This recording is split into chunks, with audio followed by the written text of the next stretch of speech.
Hi all, and apologies for the late start, but welcome to China EVs and More, where my co-host Lei Xing and I will go over the week's most important and interesting news coming out of the China EV, AV, and mobility sectors.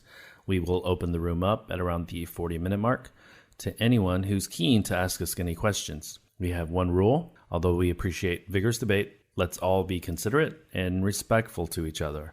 What Lei and I discussed today is based on our opinions and should not be taken as investment advice.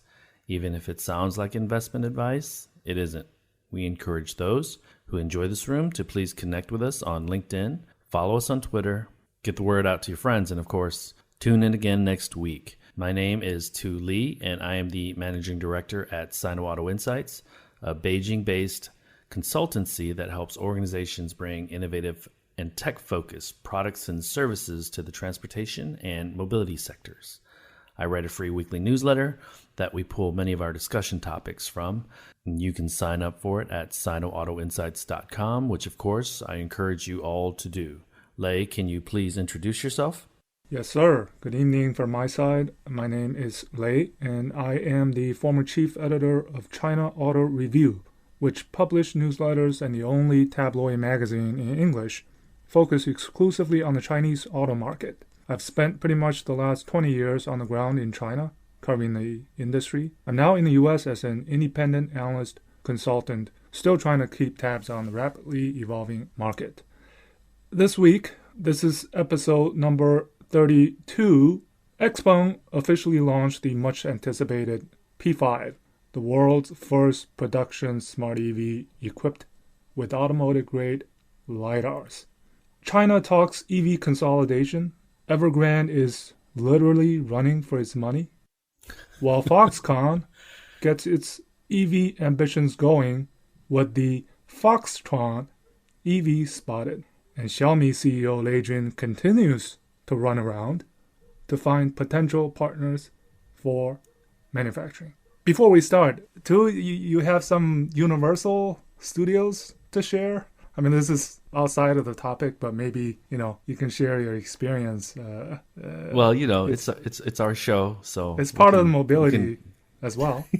So we can diverge from the normal course of business for a few minutes.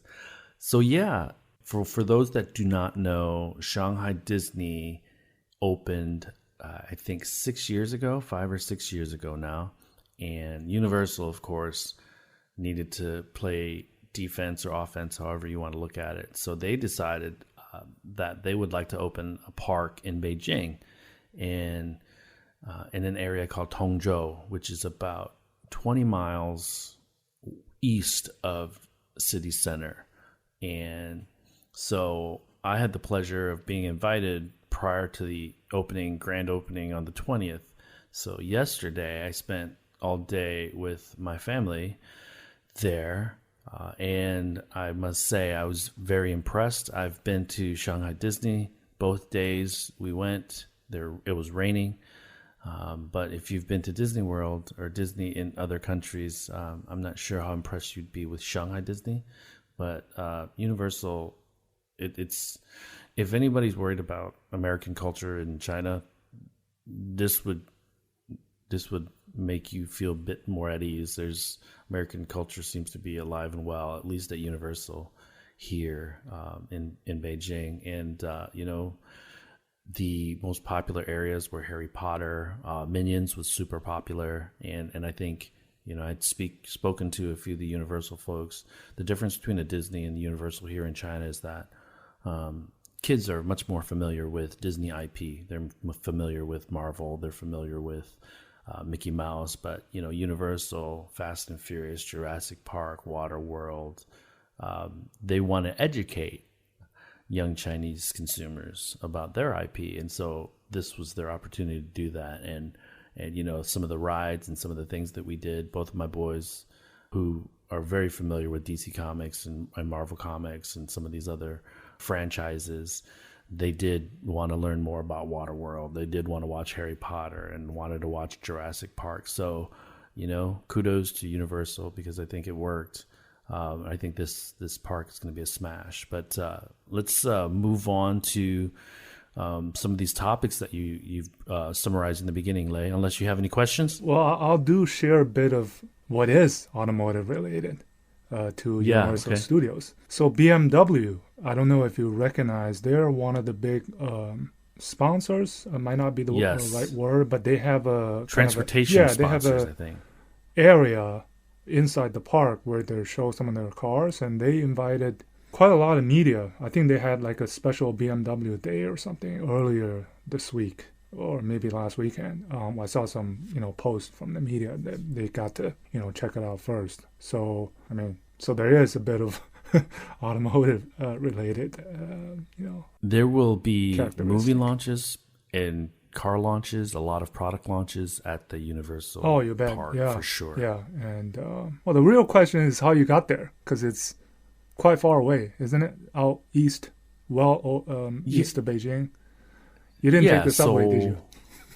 Did not. So, we still have a car that we drive about once a week. So it basically sits for 6 days a week. And so right after school got out, we didn't tell the boys anything. We just kind of surprised them. And I think my oldest was a little bit sad, not jealous, but sad that some of his friends had already gone and they were talking about it to him. And so my youngest and my oldest, they were both pumped, when they saw the actual rides, right? Because we were driving towards it and you can see the rides on the horizon. And so they were pretty pumped, a bit surprised. And so we drove, parked at the park, and then hotel guests. So we stayed the night because we wanted to get an early start, and spent the night at the hotel. There's two of them. There's the affordable Grand and there's the more expensive Nua. And so we got in at 8:00, went straight to Harry Potter. That ride was amazing. It was kind of CGI. It was kind of fake motion, AR, and VR, whatever. Yeah, right? It was awesome. Boys loved it. And so we drove there, and then last night around 9 we drove back, which is about a half an hour drive, so not inconvenient at all. And if you decide to take the subway, I think it's even better, right? I could see a scenario where my wife and I are buying annual passes or year-long passes so that we can kind of go random days, So, and yes, I did see the BMW, and I do remember that there was a RFP floating around from Universal for car companies to be their transportation partner. And so I don't know if BMW is actually their transportation partner, but outside of the park, there's a city walk, right? Go ahead. I think BMW is the probably exclusive, at least the automotive brand, sponsor-wise. Right. So, Yeah. So outside of Universal, there's a city walk where there's restaurants and everything.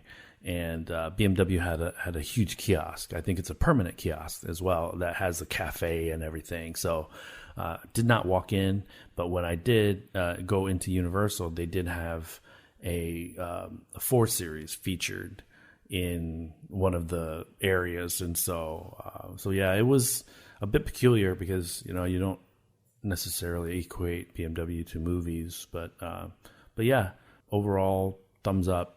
Definitely a thumbs up for my kids, but let's move on to the week's news. Yeah.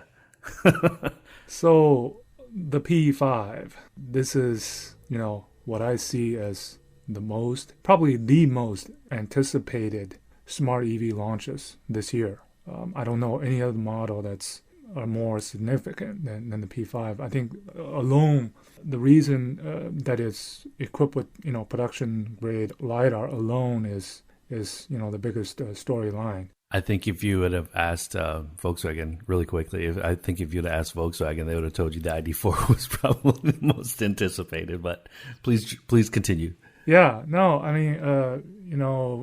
right? They had the unveil at the Shanghai Auto Show. They announced the pre-sale pricing, 160 to 230,000 in the early summer, and now with the final launch and deliveries beginning at the end of October. So they only have 2 months really at the end of this year to see how this will perform as far as deliveries are concerned. And that means they're already building pilots for the P5, and they're getting shipped around to to the rest of China to kind of test around. Right. So they've already had a set of media test drives, which you missed, right? Yeah. Last Not week, again. I think, Never again. But I mean, aside from all the specs and the pricing, I think one of the biggest narratives, I think for me personally, is what this car is trying to do as far as it's killing a lot of birds with one stone. Yeah. First, right, it's the addressable market is huge, huge, huge. And if you listen in on the press conference, Xiaopeng mentioned, the Camry, the Magotan, the Accord. These models are the top selling, the B-class sedans in China. They sell, well over 10,000 a month, if not 20,000 or more. ICEs. ICEs, so that's right. pulling this P5 into the mainstream. Mainstream, that's what they're right. trying to do. But these B-class sedans, what the P5 is priced at, that price range is actually the entry-level pricing, the entry-level variant pricing for these B-class models. But then there's the A-class models or the A-plus class models, like Corolla, the Sylphy. The best-selling sedan in China is the Sylphy, Nissan Sylphy. A Bluebird, right? That's a huge market in itself. So when you combine these as well as the much rumored Tesla $25,000 car, the other smart EVs coming up equipped with LiDAR, okay? And there's quite a few of them. The Jidu models, the Xiaomi models. So early mover advantage for the P5. So that's, in my view, this is potentially a huge market for. And the P5 makes those Magotans and the current B-class crop on the ICE side look like dinosaurs because of the technology and the features of the P5, right? So it's putting those automakers on notice that they better revise their product plan, pull up the technology roadmap that they probably thought was going to be 2 or 3 years out. They need to bring it in to this year, next year's model year, right? And also the other big selling point is the versatility of the interior space. This is something I think the Western world might not understand as much. The fact that you can lie the front seats flat and make it a bed. Right. This is something that they've done after research, what their customers want, what they like to do in the vehicle. So if this, I don't know if this is more a Chinese market thing or Chinese consumer preference, but this is an important selling point aside from the smart intelligence, which the Western world may not understand, but it is. I agree with you because as an American living in China for the last 11 years, I still don't get that feature, right? I don't really know too many people who are telling me that they have aspirations to lay in their car and watch a movie with their son. So the jury's still out on that, but... Yeah, so I mean, this is what they've done after their consumer research. So that their customers wanted this versatility or this particular feature. And then aside from that, I think it's just a elevation of their smart driver assistant feature with the LiDAR. And I think with the LiDAR, this is adding another level of safety into the vehicle, and what is at an affordable price. Yeah, exactly, the 200,000. By the way, I think this is a very tactical move, putting it right below 200,000. 199,900. 99. That's psychological. It's a psychological marketing selling point, and with the caveat that. The P versions are the top versions, which are hardware ready with the LiDARs, but they're equipped with the 3.0, Xpilot 3.0 software, and you have to pay a little bit more to upgrade the software to 3.5 in order to match the hardware 3.5. And you won't get the city NGP until Q1 of 2022, after a OTA. So this is a bit of a technical move and caveat to note, I think, as well as for the E versions, which are hardware 3.0 ready, but they're equipped standard with the 2.5 software, and you too have to pay a little bit more for the upgrade of the software, right? So and that's for those folks that and for those folks that are wondering, NGP is navigation guided pilot, and it's XPeng's answer to FSD for Tesla. Mm-hmm. And basically the city NGP, I think, to point it out, to make it clear, is it's still a level 2 driver assistant or ADAS, because it requires the driver to be to pay attention at all times, even though the vehicle can make left or right, unattended turns on its own. It can recognize traffic lights, right? Some of the things that this does. And I think what it's trying to achieve is, with the added LiDAR, it's going to be able to avoid situations where you're speeding on a highway, not speeding, but you're driving at a fast speed on the highway, and all of a sudden there's a stopped vehicle in front. And that's the Tesla autopilot problem. That's the NIO ES8 accidents, right? That without LiDAR, that they couldn't see, these driver assistance systems couldn't see far ahead, stopped vehicles or emergency vehicles, police vehicles. I think this is in the case of Tesla, even with flashing lights at night, right? Right. So this is adding a level of safety and also, just elevating their existing. They have this highway NGP. So now with the LiDAR, they have this highway NGP L, which is an improved version. And some of the other, ACC, they can have an ACC L. So just adding a kind of a layer of protection, sort of. I think that's the aim for the LiDAR. Not so much that this is going to become an L4 vehicle. And this reminds me of what Luminar CEO Austin Russell says. LiDAR should be standard, like airbags, like safety seatbelts, right? And it will. Yeah. So this is, that's the part that XPeng it can brag about. That this early mover advantage. Now we have the LiDAR. You can, city level smart driving assistance. So that's my take. Launch and now, if we look at that addressable market, I said, I tweeted that they should easily get to 10,000 a month alone for the P5. Otherwise, it's a failure to me. So that's a question mark.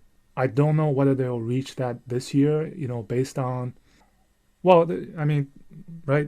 We heard from Brian Gu about the chip shortage and any other supply shortage, and he seemed pretty confident that they got this figured out and should ensure capacity and production. I don't know if they'll want to ramp to 10,000 units per month though before end of December. So I'm sure they're going to take a bit of time to make sure. But the thing that they get the launch right. We'll talk about this consolidation a little bit later on. But the thing is, XPeng is looking for another plant. They have the Zhaoqing plant, they have the Guangzhou plant, and they're going to have the Wuhan plant, and they're still looking for capacity.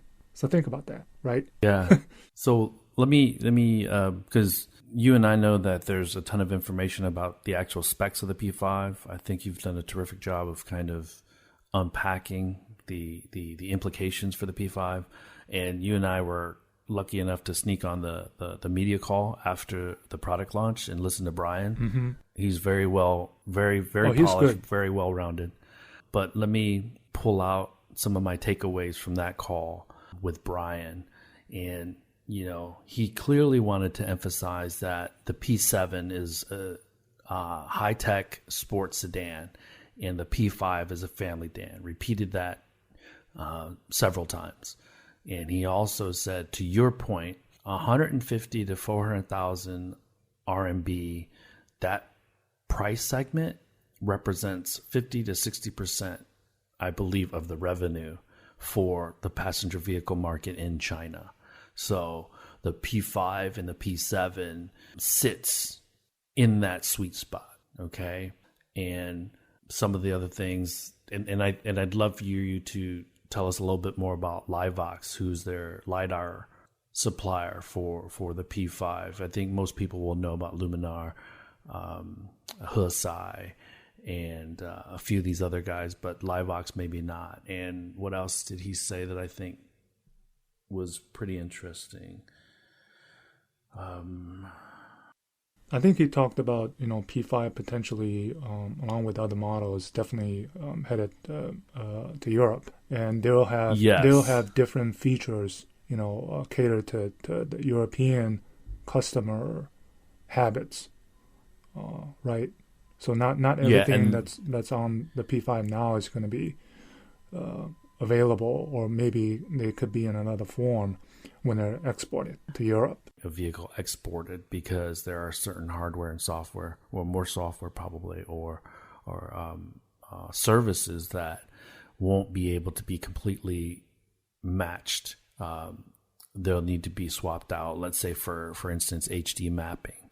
So in China, there's 4 or 5 HD mapping companies that effectively you have to work with if you want to sell cars in China.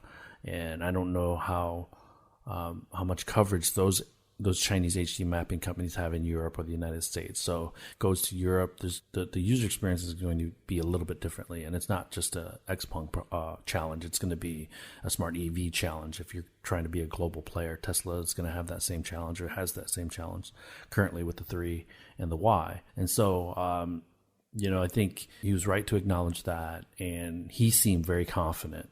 He didn't say numbers, obviously, because he's not supposed to, but I think he sounded pretty confident that he could get to 10,000 units on that P5 pretty easily. So yeah, another part I think in the press conference, I think they stressed this quite a bit, is the range degradation, and they did it comparison with a couple of other models. I think the Model 3, the Han, the BYD Han, and some other model. Yep. And basically they said with the NEDC range, the real world testing, they used the media who did this testing as high as 97% for the 600 kilometer versions. For the 600 kilometer versions, it's as high as 95%, and for the 460 kilometer version, it's as high as 97%. So range was a big thing. And then I think another feature that I don't know whether it's that useful or people will actually use it a lot is the VPA, the Valet Parking Assist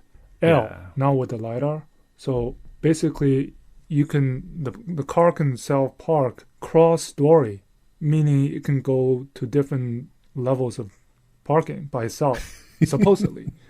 But to me, the home theater or the whole, the flat the lie screen. down, I think that's more important than the VPA to me. But that's just the capability of the car, the smart, intelligent features of the car itself. Look, I think this is kind of sums it up, and then we'll move on. If the execution can match the promise, it's a hit. Well, right? It's already a hit based on, they talked about this at their earnings calls, that the order intake for the P5 is, I think, 3 times more than the P7 at about the same time when the P7 was being launched. So the P7 now, I think, August, it was over 6,000 units. So if we can extrapolate that into sales, then it's 15,000 easily. a potential delivery figure for the P5 in a single month. Can they do that this year? I don't know, because P5 does use a lot of Bosch products, both the EPS and the ESP. and Bosch is one of the tier ones that have been hit by the Malaysian, ST chip. So I'm glad you bring that up, and because on that media call he mentioned NVIDIA, he mentioned Bosch by name, right? The partners, and he mentioned LiveVox. He also mentioned that the software is all in-house, right? That brings it all together. I think I think that's important to know. Yeah, the key players. I think you mentioned the LiveVox. We can talk about it. NVIDIA, I think they've had a lot of success with the domain controller for the P7, so they will continue to use the Xavier platform. And LiveVox, this is an interesting company. They are a spin-off from DJI, right? The drone maker. And who's also getting into mobility. Yeah, and they kind of they announced their LiDAR products at CES 2020. It kind of surprised everyone. And I think a distinctive feature for the LiveVox is it's not the best in terms of range. Like, Luminar says their LiDARs can see 400 meters ahead, right? But I think the distinctive part about LiveVox is they try to balance range with resolution. So seeing something 150 meters away with good resolution, I think to them may be better than having something seen 400 meters away, but not enough resolution. So I think that's their balance part of it. And then they also have this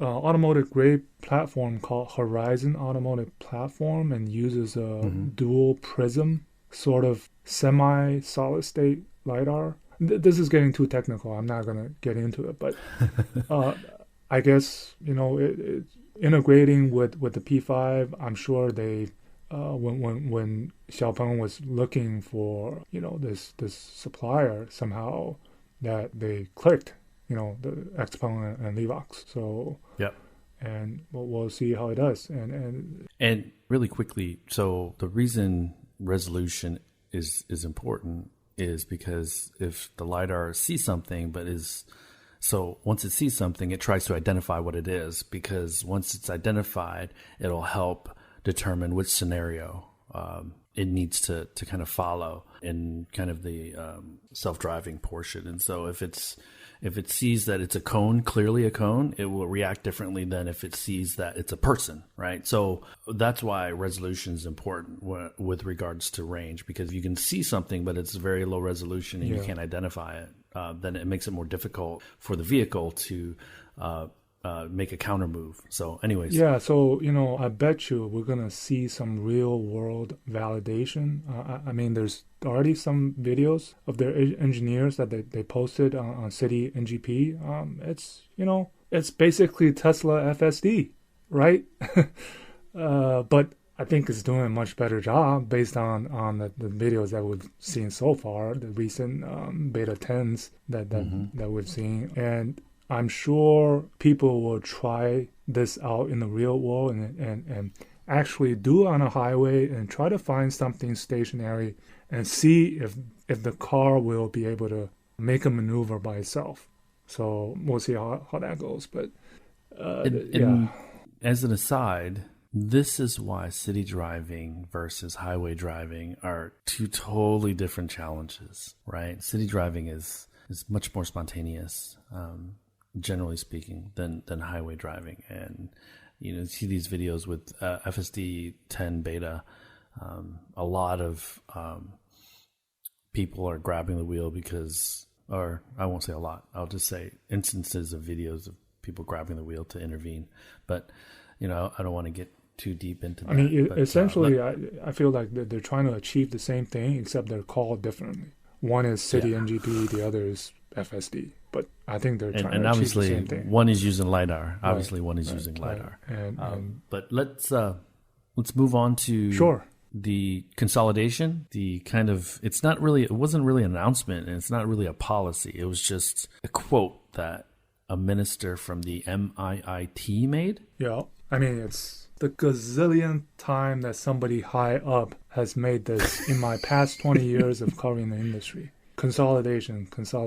We want to be bigger. We want to be stronger. There's too many small companies. There's too scattered. But at the same time, we're seeing the last 3 years, the mushroom of the NEV-related companies, not counting the OEMs, the startups, but related, suppliers and mobility companies, right? This is a huge number.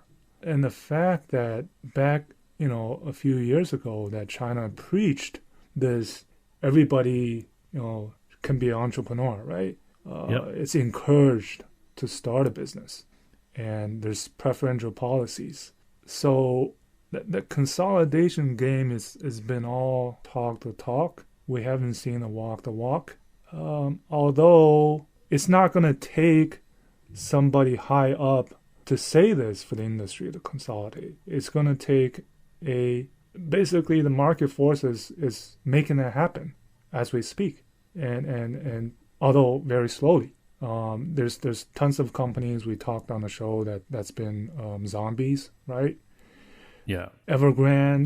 But there's always a ton of companies that are introducing new brands every week, because we almost every week we bring up new brand as well, or a potential new brand. Yeah, and we Evergrande, they have the Hengchi brand, Foxconn, a lot of trouble with the Foxtron, and many others. At the same time, we're seeing these new players that have established themselves looking for existing capacity, looking for existing players to take over with. And that's the part of consolidation that we are seeing, though it's not, I mean over the years, the biggest, in China at least, I think the biggest consolidation I remember was blockbuster ones, is SAIC Motors acquisition of Nanjing Automobile Group. And then FAW Group acquisition of Tianjin Automotive Industry. Right.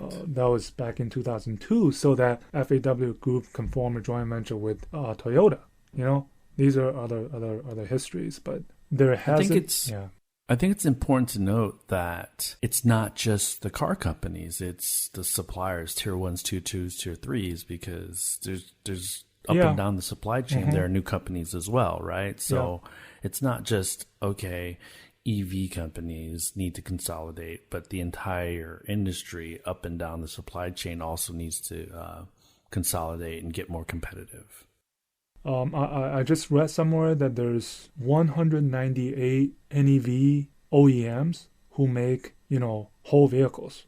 And out of those 198, 150 were registered between 2018 to 2020. I can't confirm these numbers, but I feel like, there were a lot of companies that were set up the last, 3-4 years. And if we expand that into upstream and downstream, then this number goes into, the hundreds of thousands of companies. Without question, hundreds of thousands. Yeah. And I also heard a number that the PV sector, including ICEs and NEVs, the industry capacity is over 45 million, and the utilization is currently about half of that, right? 22-ish, 23. There was a PwC report in 2017 that stated there's 45 million units of capacity for ICEs in China at a 20 to 25 million sales volume run rate. So a lot of zombie companies. And on top of that, Lei, this is only domestic. This is not car companies from outside of China that want to sell into China, right? So it is just bananas, because everybody, if you could get 1% share, 0.5% share of the sector here, that's as large as most countries' annual volumes, right? So it is ultra competitive, and we talk likely about 10, 12, 14 companies consistently. We hear about, I'm sure you and I hear about dozens, and you and I, we direct message each other here and there and say, hey, do you remember this company? And we hear a rumor there, we hear a rumor here, And all these companies are still also trying to raise money, raise capital to get to manufacturing their vehicles. So there's a ton of companies that have raised $100 million US, $200 million US, but they couldn't get over the hump. Either getting a manufacturing license, either getting a partner, either getting more capital, and so there are, and I'll give you a prime example of what I thought was a zombie company that is now showing up. Leap Motor. I would have left them for dead 14 months ago. I don't know. Did you hear what happened with that? Leap Motor was definitely one of the surprises this year. And so, I mean, they started out as they had the second security surveillance company in the world, second largest. Yeah. Right. So they have a bit of knowledge, I guess, or technical capabilities, and now they're trying to put that into the automotive sector. And yeah, they're raising more capital. They're not having any problems raising capital now. Yeah. So and then just the number of investments, financings we've heard just over the last few days on the autonomous AV companies, right? Momenta, companies like these. I was contacted by a good friend of ours, and he was I was surprised that GM bought into or was GM along with SAIC Motor. I think they're adding into the investment. Yeah. Yeah, so I was a little bit surprised about that. I'll try to find out more. We can talk about it offline, but maybe we can move on to Foxconn, because I think that was those pictures leaking brought them into a bit of media storm. And I did not know, and this is me not spending as much time as I should on the Chinese media sites. I did not know until this week that they actually had a brand called Foxtron. Right. So this is a joint venture that is only recently set up. It's actually when the pandemic started. It was March 2020 between Foxconn and Taiwan's Elong Group, which is a pretty big, automotive. I think they used a lot of Nissan technology for some of their products. That the JV was set up in March 2020, and then they officially announced JV only in October, and later on, and this is according to the Foxtron website. So it's only one part of Foxconn's kind of the EV ecosystem, right? Foxconn has a joint venture with GD, remember? That was announced in January this year. Foxconn is doing the Fisker Pear EV, it's supposed to be in 2023. Foxconn supposed to be... Rumored to be in Wisconsin. Yeah. Rumored to be in Wisconsin. Foxconn, there's a bit of rumor that Foxconn is backing out of the Byton support. And then which is not surprising, and then because Byton's having a lot of problems. And then there's this whole MIH alliance and I took a look at their website. Their membership is now at over 1,900 of all the different companies that they're trying to put together as an open alliance platform, right? That is trying to help actually, potential new brands to be faster on the market. So they have a lot of things going on, and which consequently encourages more Chinese companies to try to launch new EV brands. Right? That's exactly what the MIH is trying to do, is to bring market products to market faster. Sort of like a tier 0.5 maybe. Yeah. And the cost of doing business now becomes $500 million versus $4 billion because you can't manufacture on your own. And now you would think that a company that is a bit more design software focused would be able to piggyback off the MIH platform and say, you know what, I can, with partnering with Foxconn on this MIH platform, I can bring a product to market that will be as competitive as X legacy automaker, Y technology company, C EV company. And the fact that Stellantis is working with Foxconn on a JV for smart cockpit is also interesting, right? I mean, Stellantis it's pretty behind on everything. Yeah. And the MIH had announced this EV kit that supposed to give system developers to develop autonomous driving, smart cockpit, and power systems. Yep. right? So, and they will be involved in mainland China in one way or another.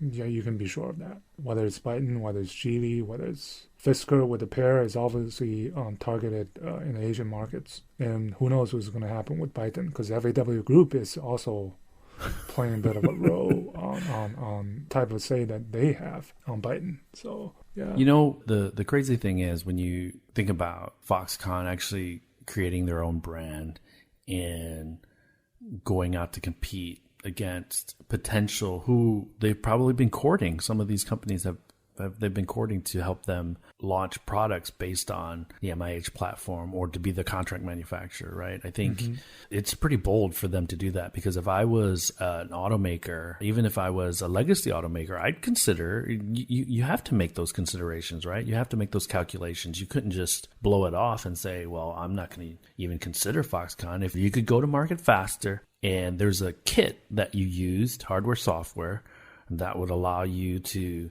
be as fast as a NIO, a Tesla on bringing product to market, then you'd have to consider that, right? But now that they have this Foxtron mule that shipped, so I read this article that said that it was actually prototype built in Europe and then shipped to Taiwan, and that Foxconn will be introducing more or giving more detail about this vehicle in October.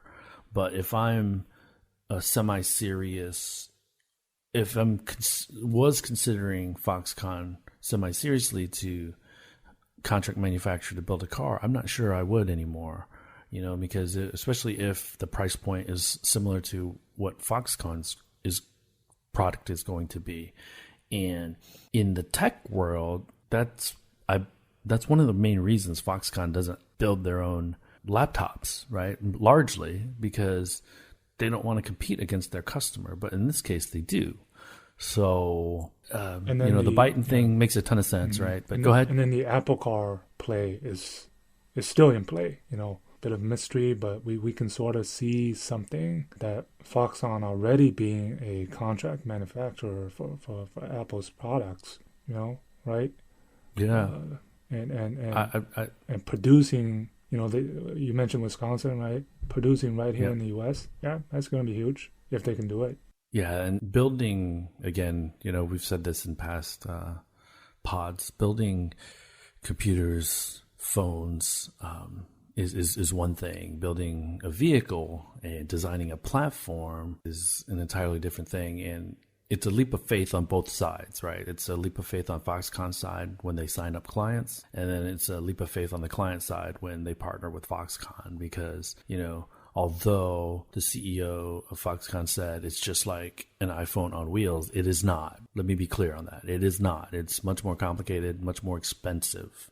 Okay. And they may have the largest factory in the world for iPhones, but if they were trying to get the largest factory to build cars, they would be $3 billion in easily on something like that, $4 billion in. So we're talking orders of magnitude different in complexity and cost. So Foxconn becoming number one or number two in the next 4 or 5 years, I think is very, very, very, I don't think it's realistic, to be quite frank. So we are at 7:55, Lei. Did we want to talk about one more thing? We wanted to... we can talk a bit of what's going on at Evergrande, if you want. Or what's not going on. Well, really, nobody knows, because how they can go from... They were valued at about... $80 billion. Yeah, so 640 billion Hong Kong dollars in February, okay? And the number I'm seeing... And real quick, Lei. The US dollar is pegged to the Hong Kong dollar at 7.8. Oh, okay. So I'm looking at these numbers as Hong Kong dollars. And on September 16th, which is today, but yesterday your time, they were valued, Evergrande, let me see. This is Evergrande NEV or Evergrande Auto, okay? Yeah. They're now valued at a paltry 34 billion. Hong Kong dollars. So from 640, it's like a penny stock now. So they lost 600 billion in valuation in the last 7 months. Oh yeah, less than a year. And so Maybe we can give them a bit of background because I'm not sure everyone understands who Evergrande is. They're a real estate company first, right? Yeah, real estate. They have a public listed health group, which they rebranded as the NEV. I think last year or earlier this year. Yes, officially earlier this year. To pull their NEV business, but all they've been doing is, they have money. But all they've been doing is put these in these investments, and they've been losing money, right? I think that the first half this year they all lost almost 5 billion Hong Kong dollars. So the real estate group is highly leveraged. Highly leveraged. This all losses are continually racking up. One more than the other. One more than the previous year. And just so we're clear, the real estate group is highly leveraged. Yeah. They've a lot of debt, and recently they haven't been able to service that debt, which has put in jeopardy their side businesses. I'll call them a side business, but Well, yeah. But and the latest announcement I saw was that the banks warned the lenders that they're not going to get their interest payments. Yeah. I think this a few $100 million US. Yeah, this was like yesterday, and all at the same time, they've been pushing out these, photos of cars, Hongqi 5, Hongqi 7 being tested on roads. So it's like they're trying to create an illusion. Market. Yeah. They're trying to create a market. Yeah, they're saying, okay, they confirm, by the way, that they are facing these problems financially. But all at the same time, it seems that they're going, progressing with their supposedly SOPs of these Hongqi models.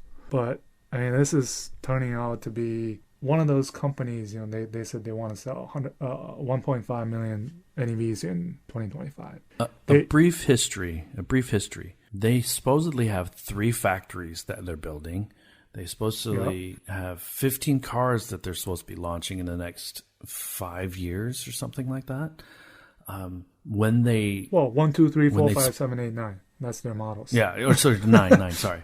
But when they spun off the NEV unit, they said that the parent company's challenges would not affect the NEV company. And then they've already spent someone else's money pretty much, $8 billion on acquisitions. So they own the rights to Saab right now. And they bought a electric motor company, a battery company, and a few others, but they've spent $8 billion. And so we thought it was a land play. And they were like, no, we're dead serious on building NEVs, and we're going to be the best in the world. I think that there's Hui Kai-yan, the chairman of the Evergrande. I don't doubt their ambitions to build these cars and the EVs. I think they just felt that they thought it to be it's much more difficult than they expected. I'll put it that way. And so there's a saying that the higher the expectations, the harder you fall, right? And this is exactly what's happening with Evergrande, especially with the announcement that they've made, their ambitions, and now to see their parent companies in this type of scrutiny. Nobody wants to see that. So and it's weird to see. Let's say 30 months ago, Lei, the companies that were getting the most news were Byton, WM, Neo, XPeng. Li Auto was getting some news, but more on the domestic side than the international side, because Byton came out guns a-blazing with 2 German co-founder CEOs. Now, Karsten is at Faraday, which was a zombie company for a very long time, and Kirchfeld is now at Hongqi. So, it's weird to see them at these struggling companies, with Faraday obviously on the uptick, but with Hongqi struggling quite a bit. Yeah, I don't know. I'm not, convinced that Evergrande will see the light of the day. I don't know. Do you? And I don't know this. And so, if anybody has any insight, do you actually think they have IP to sell that has any value? So, if I was a Lei Jun, I'd have a conversation with them, talk to my software, hardware tech guys and say, open the kimono, let me check this out, and maybe I'll buy some assets off of you. Well, they have all these personnel. I mean, they have those 15 designers that are working with them. I mean, that's one part of it. These internationally renowned designers. Who are likely not getting paid. Right. And some of the technology that they've acquired, right? Some of the German companies, British companies. And remember, we did talk about they published a statement saying that they're willing to sell some of their assets, automotive assets, in order to be better financially. Around the same time those pictures posted. Yeah, exactly. So, back to this consolidation game, we whenever somebody says something, and it's higher up than the MIT, I don't believe it for a second that, okay, we're going to see this and this merge, or we're going to see A and B merge, this is a blockbuster merger. No. It's going to happen like, the Evergrandes, and whatever the idle capacity is already there, there will be suitors. The Xiaomis, right? The Li Autos. Yeah. And XPengs, right? I think you also talked about this. This announcement by MIT is, in some way, is like, saying, okay, these established players, including XPeng, that you guys got to check out, gobble up, existing assets. And I think you and I would agree that we would like to see more of the Li Auto acquiring that Hyundai plant in Beijing, right? Like, because it's going to make the overall market more competitive, right? If there's these zombie companies, there's always going to be a threat that in a fit of desperation, these guys start selling these weaker players, these zombie companies still manufacture cars and sell them at lower than cost to keep the plants running. And that does nothing good for the entire sector. Mm-hmm. And one go ahead. And one prediction that I'm, or maybe not a prediction, but one hypothesis is the possibility of these smart EV startups. There's some sort of consolidation among them. It's not out of the question. Okay. Yeah, I think. Even, I mean, if you think about, right. Well, real quick, if you think about Didi, they didn't become Didi Chuxing until a few different acquisitions that turned them into this 800-pound gorilla, right? So, but this may be 5-10 years down the road. It's not going to happen. And it'll likely be when growth in sales slows down and more pressure gets put on costs and efficiency. So and we haven't seen over the years. There's been quite several mega mergers in the supplier sector, right? So this year it's the Faurecia with Hella, right? These are big suppliers, combining ZF and TRW, right?